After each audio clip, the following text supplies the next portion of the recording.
Here's a conversation reflecting on Chapter 8, how these lenses make everything else work. Today we're diving into the early chapters of Mark Firehammer's book, The Lens That Changes Everything.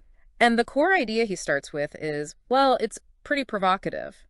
He says that real, sustained change doesn't come from new tactics or just more effort. Right. It's about a fundamental shift in how you see yourself in the world. And that gets right to this central paradox he brings up. If sheer effort worked, So most lives would already be changed, wouldn't they? He says the reason change fails isn't a lack of motivation. It's that we're trying to solve the right problems inside the wrong frame. the wrong frame. So like that feeling of exhaustion or confusion. Exactly. We treat those as personal failures, as downstream symptoms. Yeah. When he argues they're actually signals from an upstream design problem. A misaligned lens. The whole thing is about seeking system alignment. I love that analogy. It's like trying to mop the floor while the faucet is still running. You're just treating the symptom. Precisely. Yeah. So to fix that misalignment, he proposes these three specific lenses to sort of restore the system. Okay, let's start with the first one, the one that gives us context. That's the origin triangulation lens. It's all about restoring your context. It reminds you that you're shaped by three massive forces all at once. Okay. First, there's humanity. That's your biology, your evolutionary wiring. Second is civilization, the rules, the culture you were born into. And the third? Your individual formation. You know, your specific story, how you personally grew up. And when you hold all three of those at the same time, the immediate effect is what? It removes shame. It just completely removes it. It replaces that moral judgment that I'm lazy or I'm bad with a structural understanding. So it explains why a pattern formed, but without excusing any harm it might have caused. Exactly. It just shifts the focus from your character to the design of the system you're in. Okay, so once the context is right, we move to understanding the engine itself. And that's the second lens. The BTSD equals O lens, which restores the mechanism. Wait, hang on. Can you clarify that acronym? ETSD equals O? Of course. It's a chain of events.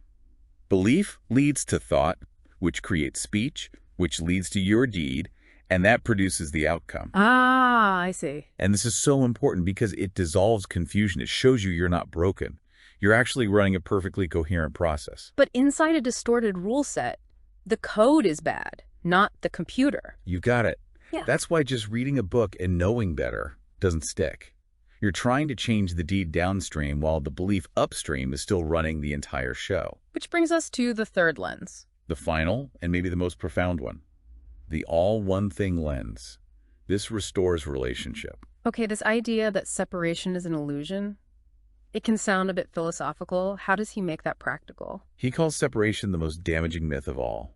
The idea that you're separate from your body or from other people or your past. And the practical part? The practical part is that things like regulation, creativity, coherence, they only emerge through connection. So if you feel chaotic, the problem isn't that you need more isolation. It's a signal that you lack connection.